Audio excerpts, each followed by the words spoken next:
You so much. You are always welcome. এরকম গাতায় পড়ার জন্য? আপনি কি আমাদের গ্রামের দিকের কোনো আত্মীয় হন? আত্মার করে নিলি আত্মীয়। আত্মা কি? আত্মা হচ্ছে হার্ট। এইরকম? টাটা। Thank you. হ্যালো, আসসালামু আলাইকুম। ওয়ালাইকুম আসসালাম। তাড়াতাড়ি ফিরবে। আচ্ছা আচ্ছা।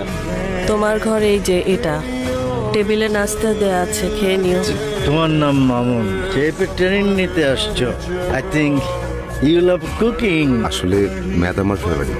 কিন্তু আমার এই বোকা মেয়েটা ম্যাথের কিছু বুঝে না। আপনাকে খুব চেনা চেনা লাগছে। কোথায় দেখেছি বলেন তো? ওই যে গাড়ি, কি গাড়ি? ওই যে জমিতে গাড়ি নামায় দিলা, আমরা ঠেলে তুলে দিলাম, মনে নাই? কবেকার ঘটনা এটা? আরে বাদ দাও তো। আরে বাদ দিলে তো হবে না। কি গাড়ি? কিসের গাড়ি? আমি কিছু চাই না। রুমকি, তুমি চুপ করো, সত্যিটা বলো।